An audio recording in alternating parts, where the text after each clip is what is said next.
Email marketing is a big strategy in online marketing, and you should always be collecting email names and addresses. And so what you want to do is to make sure that you are following the ABCs of email marketing. Always be collecting names and email addresses.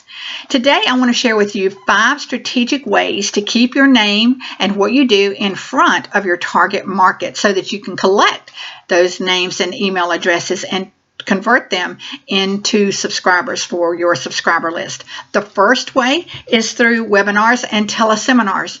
Now, webinars and teleseminars are probably the best way to collect names and email addresses for getting them on your subscriber list. And the difference between a webinar and a teleseminar is very simple. Generally, webinars are online and teleseminars are done by phone.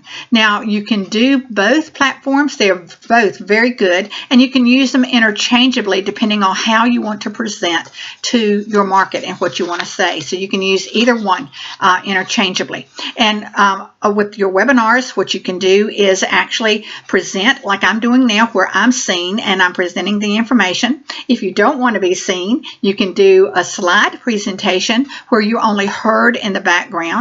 Or you can, depending on the platform that you use, do a combination of them being able to see the slide and being able to see you as you present. Again, it totally depends on the platform that you're using.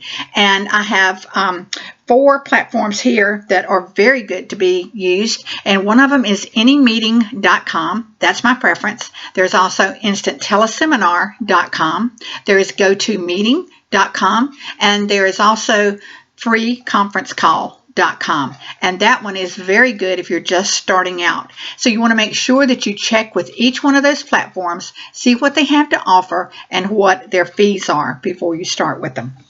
The second element is interviews. Interviews are very good, and they're also another way that you can use those platforms that we just talked about. You can get in touch with one of the top people or several of the top people in your market and ask them if they would agree to be interviewed by you. Most people love to get their name in front of a new market, so they'll certainly gladly agree. And to keep it simple for them and for you, and so that nobody's caught off guard, a great way to do this is to ask the person that you're going to be interviewing if they would supply you with some questions, several questions that they would like to be asked. And usually this works really good because it's a way that nobody gets caught off guard, especially the person that you're interviewing doesn't get caught off guard with some questions out of the blue that they had no idea was coming. And generally people who are interviewed keep a list of questions together anyway that they would like to be asked in case they're interviewed. So that works really well.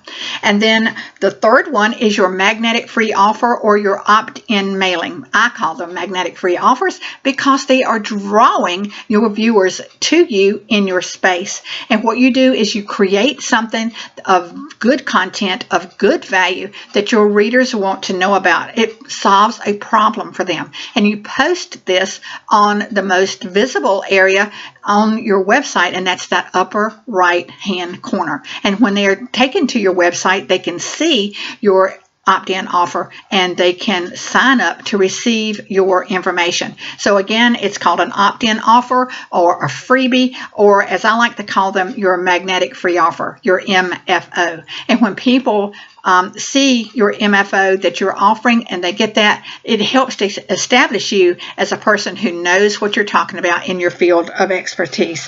So you want to make sure that it's positioned, again, as I said, in that upper right hand corner where it can be visible and they can sign up very easily.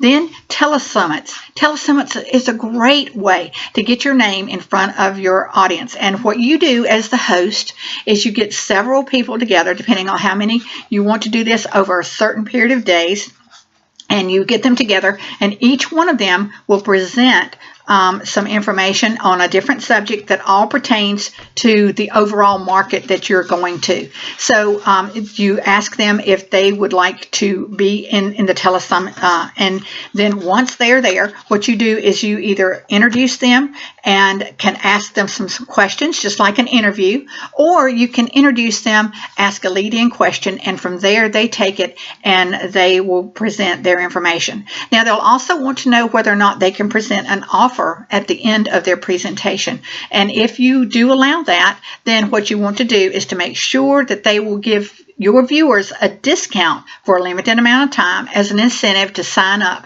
Now, how this makes such a good way for you to get email names and collect them on your list is because you, as the host, they have to go through, everybody that signs up has to go through your autoresponder, your information to get signed up, so you have all of their names and email addresses. And by being able to offer each one of your speakers, they have to sign up through their offer as well to get the bonus that they're offering, and that gives them incentive too and adds people to their list. So that's a win-win situation. And then the last thing is to utilize social media. Social media has changed forever how we market, and it's never going back to be the same. So today we can connect in real time and build those important relationships. It doesn't matter what platform you use, whether it's Facebook, Twitter, LinkedIn, Pinterest, Instagram, YouTube, whatever you use, or Periscope, whatever you use, you want to make sure that you keep it up to date and that you are constantly replying to any comments, and that you keep it upbeat and updated, and you keep it personal so that you are responding. People get to know you and like you through all of your social contacts, and you want to make sure your profiles are pretty much the same in what they're saying. You use the same picture, all of your information in your little bio is the same, and this way people are connecting with you. So these are 5 ways that you can keep your name in front of your market and collect email addresses at the same time. So my simple action step for you is to start using one of these today. Get it mastered, get it done, put it into your marketing strategy, and after you master that one, move to the next one, master it, and then move on to the next one. So until we meet again, make sure that you keep taking action. Bye-bye.